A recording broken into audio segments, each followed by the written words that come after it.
ജിൻഡു and Gabri രണ്ടുപേരും എഴുതിയിട്ടിരിക്കാം. Big boss, എന്റെ ഇഷ്ടപ്രകാരം ഈ രണ്ടുപേരെയും ഈ വീട്ടിൽ ഞാൻ പുറത്താക്കുന്നു. ചെറിയ ബ്രേക്ക്.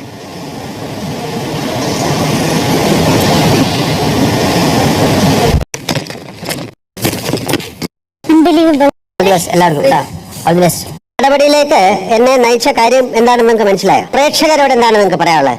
പ്രേക്ഷകരാണ് പറഞ്ഞിരിക്കുന്നത് ഏറ്റവും മോശമായ ചില കാര്യങ്ങളാണ് നിങ്ങൾ രണ്ടുപേരും ആ വീട്ടിൽ കാണിക്കുന്നത്. പ്രേക്ഷകരോട് എന്താ പറയാനുള്ളത്? എന്നെ ഒരു ആഴ്ച എന്നെ വിളിച്ച് താക്കീതായിരുന്നു. ഫസ്റ്റ് ആഴ്ച എന്നോട് ഇങ്ങനെ പറയുന്നു. അതീപ്പനെ ഞാൻ പറഞ്ഞിട്ടില്ല. അതീപ്പനെ ജസ്റ്റ് എന്നെ തെറി വിളിച്ചപ്പോൾ ആളുടെ അച്ഛനെ ജസ്റ്റ് ഞാൻ വിളിച്ചു. അത് മാത്രമല്ല ഞാൻ വേറെ തെറി ആരും വിളിച്ചിട്ടില്ല. ഇത്രയും പേര് നിങ്ങൾക്ക് കൊണ്ട് ഇടാനുള്ള കാരണം എന്താണ്? അവരെല്ലാവരും ഇവിടെ ടാർഗറ്റ് ചെയ്യാനാണ്. സത്യം കാര്യം അതെന്താ കാര്യം? അത് ഞാൻ നല്ല ഗെയിമറാവുന്നവർക്ക് അറിയാം. സത്യം അതാണ്. ആരെ പറഞ്ഞു ഇവര് ബാഡ് പേര് ഉപയോഗിക്കണേന്ന് ഞാൻ തിരിച്ച് അതിന്റെ പറഞ്ഞു കൊടുക്കുന്നത്.